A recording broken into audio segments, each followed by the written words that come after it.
입니다. 지난주에 말씀을 드렸습니다. 두 번째로 부활을 경험한 사람. 오늘은 도마 이야기를 하고자 합니다. 도마가 부활하신 예수님을 만나기 전에 어떤 생각을 했었고, 또한 부활한 이후에 부활한 예수님을 만났을 때 어떤 경험을 했는지, 그리고 부활한 이후에 어떻게 도마가 달라졌는지, 이런 내용들을 살펴보고자 합니다. 그 전에 첫 번째로 우리가 도마가 누구인지 먼저 살펴봐야 됩니다. 성경에는 사복음서와 사도행전의 도마가 언급되고 있습니다. 사복음서에는 다른 공관복음이라고 하는 마태, 마가, 누가복음에는 예수님의 제자의 명단에서만 도마의 이름이 언급됩니다. 그러나 요한복음은 좀 다릅니다. 요한복음 11장, 14장, 20장에 걸쳐서 도마에 대한 이야기를 하고 있습니다. 또 한 곳 사도행전 예수님이 부활 승천하는 자리에 도마가 있었다. 이렇게 성경은 기록하고 있습니다. 그러나 다른 부분에 도마의 이름은 없습니다. 그렇다고 해서 도마가 중요한 인물이 아니냐? 그건 아닙니다. 도마는 예수님의 12제자 중에 한 사람입니다. 그 이름은 토마스, 영어나 독일어로 토마스 이렇게 얘기되고 있고요. 아람어입니다. 네, 아람어로 도마라는 이름은, 그리고 헬라어로 그리스어로는 디두모라고 하고 있습니다. 그런데 이 말 뜻이 뭐냐면 바로 쌍둥이라고 하는 말 뜻입니다. 그래서 독일어에서는 찌들릭이라고 표현하고 있습니다. 쌍둥이를 의미합니다. 아마 도마는 쌍둥이 중에 반쪽 아니었나 이런 생각이 듭니다. 최근에 보네포라고 하는 독일의 유명한 신학자가 70주년을 맞았습니다. 그런데 보네포가 바로 쌍둥이였습니다. 이 보네포라는 인물은 자기의 그 쌍둥이가 여자였죠. 그런데 이 도마에 대한 이 디두모라고 하는 이름은 쌍둥이라고 되어 있지만 남자인지 여자인지 그 기록은 없습니다. 다만 제자들이 도마를 볼 때 어이 쌍둥이 이렇게 불렀다고 보는 게 맞을 것 같습니다. 그는 갈릴리 어부 출신이었을 가능성이 가장 높습니다. 왜냐하면 다른 부분의 어부였다라는 내용은 전혀 없습니다. 그러나 요한복음에 보면 요한복음 21장 3절 부분에 보면 그가 베드로와 함께 물고기를 잡으러 가는 부분에서 같이 있었던 것을 볼 수 있습니다. 당시 예수님의 부활을 경험한 제자들, 갈릴리 출신들은 갈릴리에 왔던 것 같고요. 그때 도마가 있었다는 것은 갈릴리의 출신이었다라고 볼 수 있습니다. 그리고 갈릴리 제자들의 대부분이 어부였습니다. 특히 요한복음은 누가 기록한 거냐면 갈릴리 어부 출신이었던 요한이 기록한 복음서입니다. 그렇기 때문에 같은 어부 출신이었던 도마를 세 차례에 걸쳐서 자세하게 기록했을 가능성이 높다라는 게 성경학자들의 이야기입니다. 그래서 도마는 어부 출신이었을 것이다. 이렇게 추정을 합니다. 아무튼 이 갈릴리 어부 출신이었던 도마는 예수님을 열심히 따라다녔습니다. 3년 6개월 정도 예수님을 아주 열심히 따라다녔던 제자입니다. 그런데 이 과연 도마가 어떤 성격을 갖고 있었던 사람일까요? 대부분의 목사님들 그리고 대부분의 교회에서는 도마를 그냥 의심많은 도마 이렇게 딱 규정을 하고 봅니다. 근거는 명확합니다. 요한복음 20장에 손에 못자국을 보고 옆구리에 손을 넣어보고 이렇게 이야기를 했기 때문에 의심이 많은 도마다. 그럴 수 있습니다. 그런데 우리가 도마 그 장면을 보기 전에 도마의 두 번의 요한복음 기록 11장과 14장의 기록을 통해서 도마의 성격을 유추해 보고자 합니다. 요한복음 11장 16절에 이런 내용이 있습니다. 원래 이게 나사로가 죽었다는 소식을 들은 예수님이 이 나사로를 살리러 가자 이렇게 얘기를 했던 장면에서 도마가 이야기를 하는 내용입니다. 그 제자들의 대부분이 예수님이 다시 이 나사로가 있는 곳이 베다니니까, 베다니가 유대 땅의 일부분입니다. 근데 원래 유대 땅에 있다가 예수님이 이렇게 나오셨거든요. 그리고 다시 들어가겠다는 거니까 제자들이 반대합니다. 유대 땅에서 유대인들이 예수님을 죽이려고 했거든요. 그러니까 제자들은 예수님 왜 거기 또 들어갑니까? 가면 우리 죽지 않습니까? 거기 가시지 맙시다. 그러니까 예수님이 나사로가 죽었다. 나 그를 만나러 가겠다. 제자들이 아무 얘기 못하죠. 그 얘기를 도마가 옆에 있는 제자들에게 이 얘기를 하는 겁니다. 우리도 주와 함께 죽으러 가자. 이 부분에 대해서 두 가지 해석이 있습니다. 한 가지는 뭐냐면 예수님이 가시겠다고 하니 우리 죽음을 각오하고 예수님을 따라갑시다.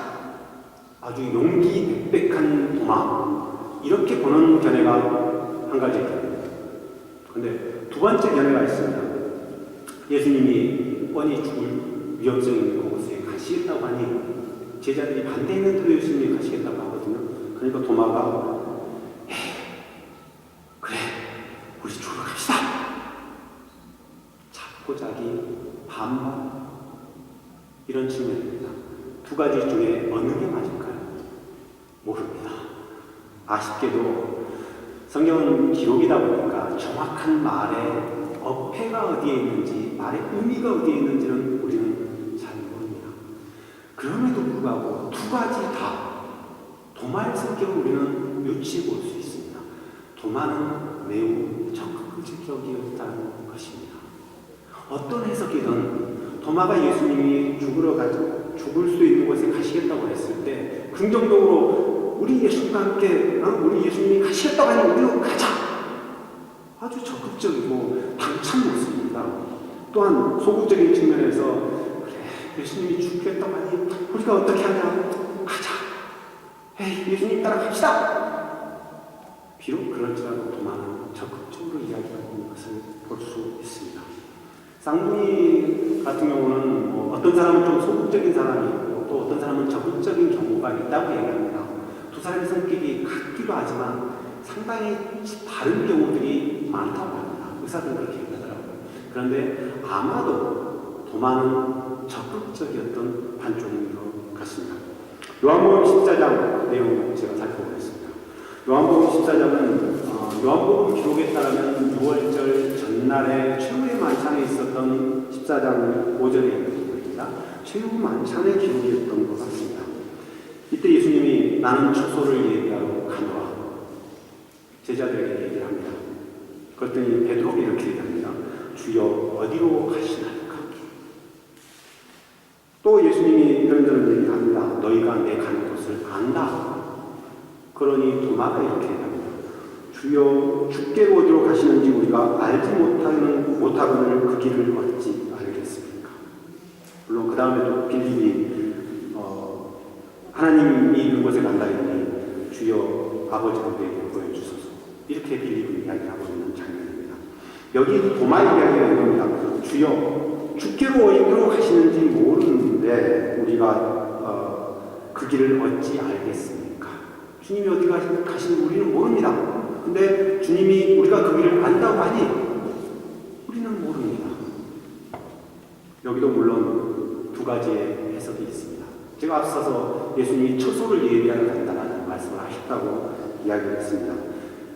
아마 도마는 첫 번째 해석입니다. 도마는 예수님이 그날 이 잡히시던 그날 예루살렘 성 바깥으로 나가셔서 어디 가서 묵으시겠다, 예루살렘 안에서 자지 않고 어디 나가서 주무시겠다는 이야기를 하고 있는 것으로 오해했다, 정확하게 예수님의 말뜻을 몰랐다, 이렇게 보는 견해가 하나 있습니다. 그 다음에 두 번째는 이런 내용입니다. 예수님이 처소를 예비하러 가고 있고 너희가 그것을 안다고 얘기를 하셨단 말이에요. 그런데 도마는 자기는 모르거든요. 자기는 모르니 예수님 저 진짜 모릅니다. 좀 알려주십시오. 이런 해석이 가능합니다. 그러나 어찌됐든지 도마의 내용을 보면 예수님이 3년 동안 열심히 가르쳤지만 예수님의 말씀을 정확히 이해하지 못했다라고 보는 것이 가장 합당할 것 같습니다. 처소를 얘기하고 십자가에 오늘 잡혀서 내일 죽게 될 텐데 그 얘기를 예수님은 하셨는데 도마는 예수님 왜 죽어야 됩니까? 왜 예수님 죽어서 다시 하나님 가십니까? 그냥 우리하고 같이 있읍시다. 우리하고 함께 있어서 우리에게 말씀을 전해주십시오. 이런 고민들을 했던 것 같습니다. 그래서 도마는 그렇게 예수님께 질문을 하고 있는 것 같습니다. 이 부분은 또 다른 해석도 가능합니다. 도마가 아주 퉁명스럽게 예수님이 죽은다고 하니 죽어서 십자가에 달리고 또 하나님을 대처소를 예비한다고 하니 예수님 왜 죽습니까? 왜 죽어야 됩니까? 예수님이 그냥 예루살렘 가셔서 왕이 되셔도 되잖아요.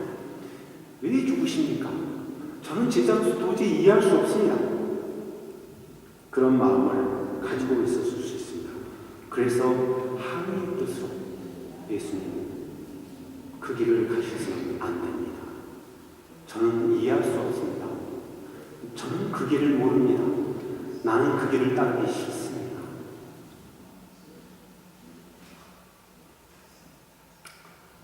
왜 그 길을 따르기 싫다고 제가 해석하냐면 요한복음 20장에 이 내용이 나옵니다. 도마는 예수님이 부활하셔서 그날 저녁 때 제자들에게 오셨을 때 도마는 그 자리에 없었습니다. 그 첫날 오전에 예수님이 부활하셨다는 소식이 마리아나 마리아의 막달라 마리아 쪽에서 알려졌습니다. 베드로가 무덤에 갔다 왔습니다. 시체가 없었습니다. 오전에 일입니다. 새벽에 일입니다. 그러면 오후 시간에 제자들은 어땠을까요? 이것 가지고 무수히 이야기를 했을 겁니다. 그런데 그날 저녁 때 당연히 12제자랑 모여서 논의를 해야 되고 예수님의 시체가 어디로 누가 가져갔던 사람이 누군지 예수님이 진짜 부활하셨다면 진짜 부활하셨는지 이야기를 해야 되는 그 자리에 도마는 없었다는 겁니다. 왜? 성경은 물론 이유를 얘기하고 있지 않습니다. 그러나 미루어 짐작하여 보건대 도마는 예수님의 죽음이 십자가의 죽음이 두려웠기도 했겠지만 받아들일 수 없었던 사건이었습니다. 그렇기 때문에 도마는 제자들과 함께 있지 않을 수도 있었다. 따로 혼자든 어느 곳에 따로 있었을 수 있겠다 이런 생각이 충분히 가능한 대목입니다. 그런데 성경은 오늘 본문에 이렇게 얘기합니다. 예수님을 제자들이 만났습니다. 그 제자 중에 누군가가 도마에게 이 소식을 얘기합니다.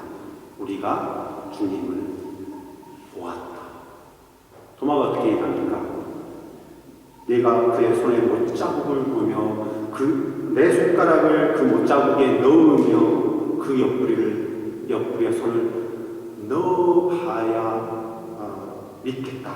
넣어보지 않고는 믿을 수 없다. 넣어보면 믿겠다는 게 아닙니다.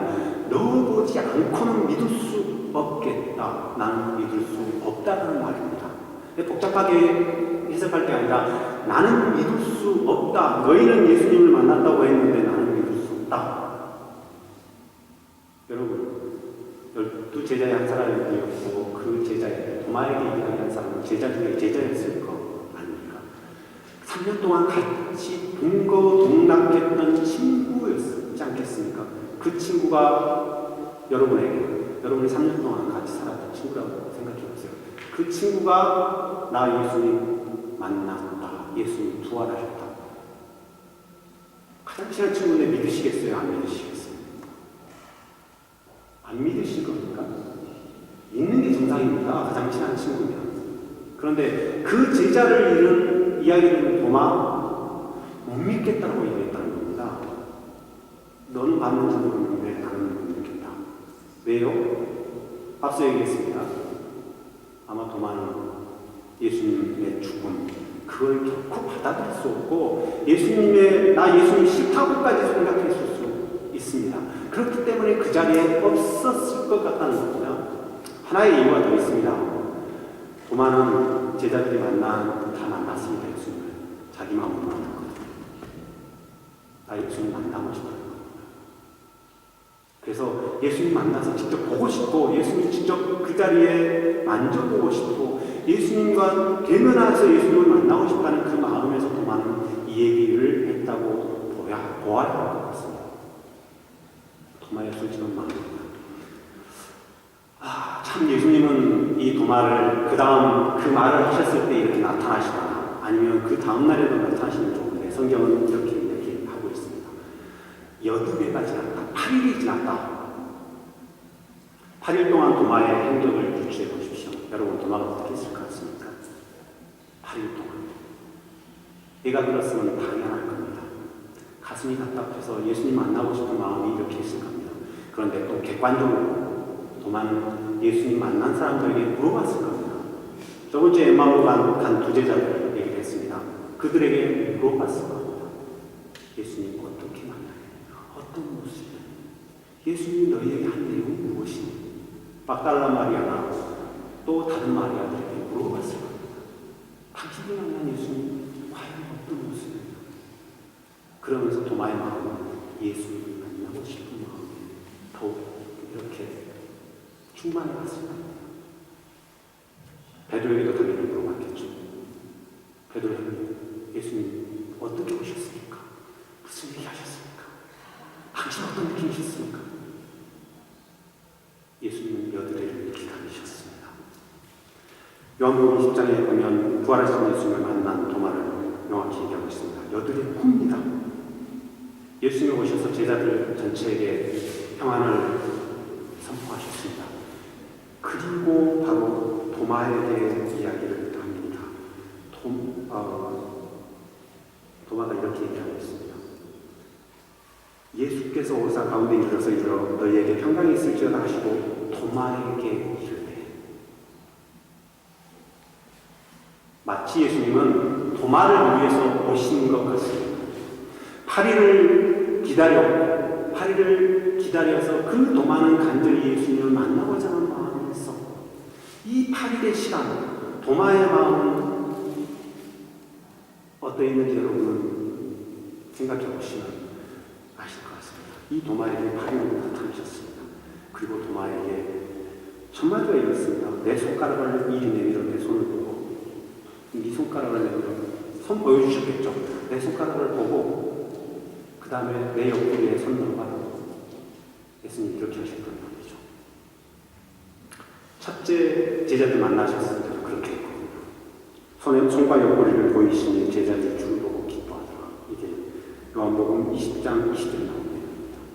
당연히 도마에게 그렇게 하신 겁니다. 자, 하루간 기다렸다는 그 말이나 예수님은 도마에게 오신 겁니다. 그리고 이렇게 얘기합니다. 내가 가진 의심을 싣고 의심하지 말고 부활을 믿는 자가 되라. 보여주시면서 의심하지 말고 믿는 자가 되라.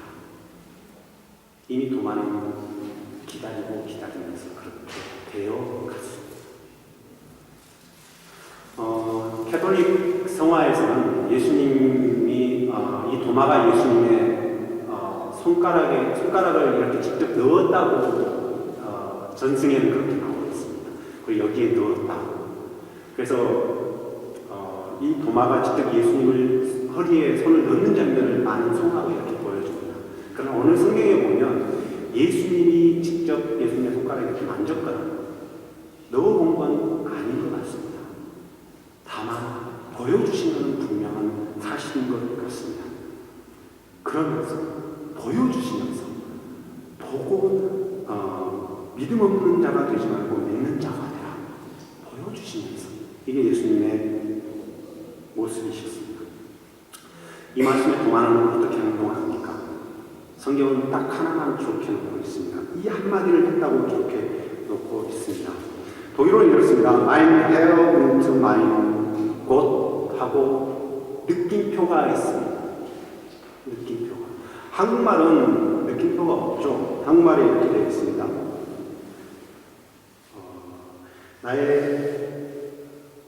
나의 주님이시오 나의 하나님이시니이다. 받침표.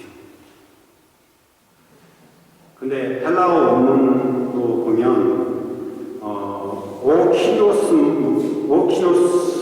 모 카이 데오스 모 이렇게 되어 있습니다. 여기도 마찬가지로 딱 느낌표의 개념입니다.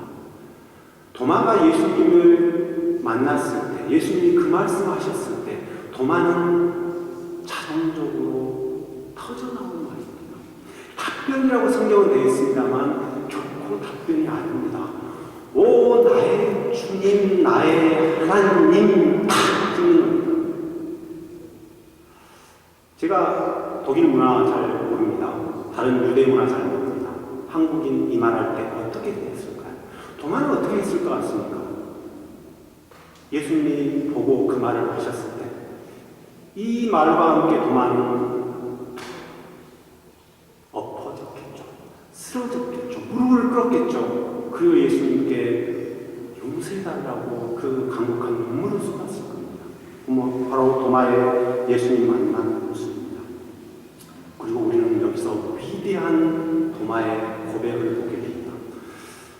여러분, 우리가 가장 성경을 읽을 때 가장 위대한 고백이 뭡니까? 베드로의 고백이라고 우리가 흔히 얘기하지 않습니까? 주는 그리스도시요 하나님의 아들입니다. 여기 어떻게 얘기하고 있습니까? 나의 주시요 나의 하나님이십니다. 하나님의 아들 하나님. 성경에서 하나님이라고 고백되어 있는 자기 고백이 있는 본문이 여기가 유일합니다. 예수님을 하나님으로 고백한 거 다른 바울의 서신에 여러 군데 나옵니다만 직접적 고백으로 기록한 거 이곳이 유일합니다. 예수님을 하나님이라고 고백합니다. 그동안 하나님 아니라고 우리가 무수 얘기합니다. 그러나 도마는 부활하신 예수님을 만나고 경험했거든요. 단순히 눈으로 본 게 아니라 예수님을, 부활하신 예수님을 이렇게 마주 대하고 그 8일 동안에 쌓이고 내린 결론이 바로 부활하신 예수님은 하나님이실 수밖에 없다라는 게 바울의 이 8일의 심사숙고한 결론이에요. 도마의 신앙, 제자들의 신앙, 베드로의 신앙보다 어찌 보면 더 뛰어난 신앙이라고 볼 수 있습니다. 부활하신 예수님을 만나면 우리가 어떻게 될까요? 도마는 자기의 모든 고민 그리고 예수님을 만나고 싶은 이 기대에 충족이 되어버렸습니다. 예수님, 부활하신 예수님 만나는 것으로 모두 충족된 것입니다. 마음에 있었던 수많은 의심, 고뇌, 갈등 한순간에 싹 해결해진 겁니다. 그런 그 감정의 상태에서 터져나오는 부르짖음, 나의 주, 나의 하나님.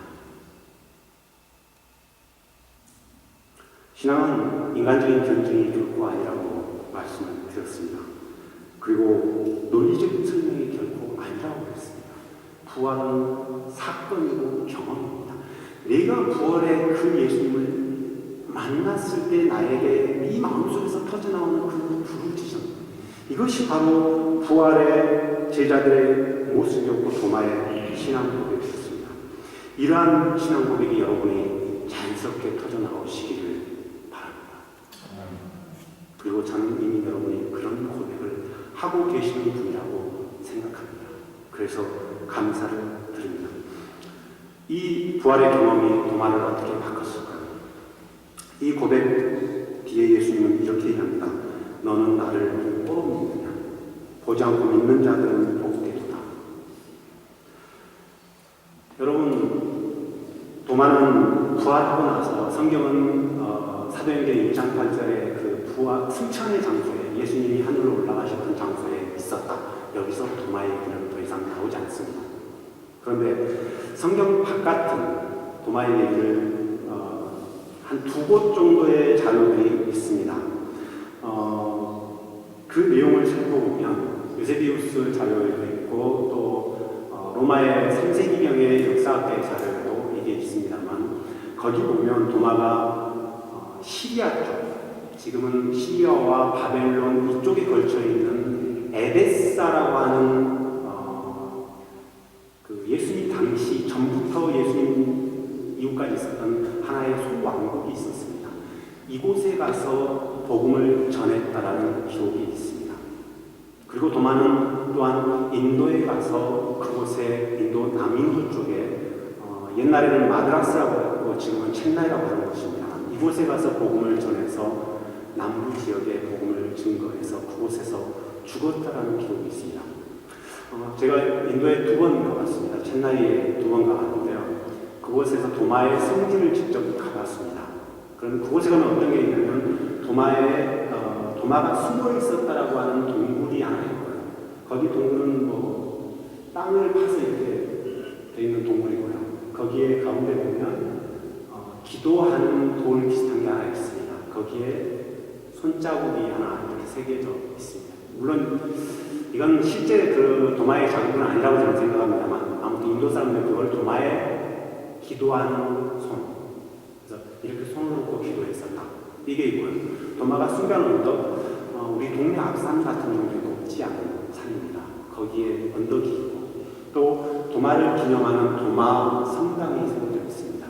이 성당의 제대, 강당 앞에 가면 도마의 그 자그마한 십자가가 있고 십자가 가운데에 유리 안에 도마의 손가락이 발견돼서 이게 있다고 합니다. 물론 도마의 손가락이 뭔지 잘 모르겠습니다. 보고 왔는데 손가락에도 뼈가 있습니다.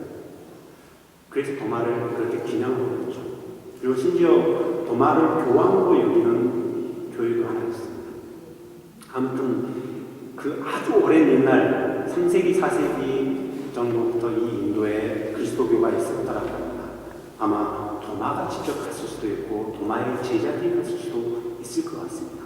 아무튼 도마는 그곳에서 병정에 창에 찔려서 무릎 꿇은 상태에서 병정에 창에 찔려서 죽은 것으로 교회 역사는 기록하고 있습니다. 오늘 이 말씀이 바로 도마를 그곳에까지 이르게 한 말씀이라고 저는 생각합니다. 예수께서 이르시되 너는 나를 본고로 믿느냐 보지 않고 믿는 자는 행복하다. 아마 도마의 평생에 이 말씀은 가슴팍에 딱 새겨진 말씀입니다. 그래서 도마는 죽음을 각오하면서까지 예수님을 전하는 그 길을 걸어가는 것입니다. 제가 여러분에게 이렇게 얘기를 들어봅니다. 여러분은 도마보다 행복하십니까? 도마보다 행복하지 않으십니까? 저는 도마보다 행복하신 분이라고 생각합니다. 왜냐하면 도마는 봤습니다. 도마는 봤습니다. 여러분 예수님 손 보셨습니까? 예수님 옷자국 보셨습니까? 여러분 복음 있습니까? 아니면 안 복음 있습니까? 성경은 이렇게 얘기합니다. 너는 나를 본고로 믿느냐 보지 못하고 믿는 자는 복되다. 여러분 도마보다 더 복되신 분입니다. 보지 않고 믿기 때문에 그렇습니다. 결론으로 이 얘기를 드립니다. 우리의 신앙의 삶을 되돌아볼 때 우리는 다양한 것대로 주님을 만난 사람들입니다. 말씀을 통해서 그리고 기도 중에 그리고 내 옆에 있는 성도들의 모습을 통해서 그리고 나의 삶을 통해서 예수님을 만난 사람들입니다. 그런 주님을 만나시는 여러분 되시기 바랍니다. 그리고 그 주님에게 나의 주, 나의 하나님이라고 자신 있게 고백하는 여러분 되시기 바랍니다. 바로 그것이 부활을 살아가는 우리의 모습일 겁니다.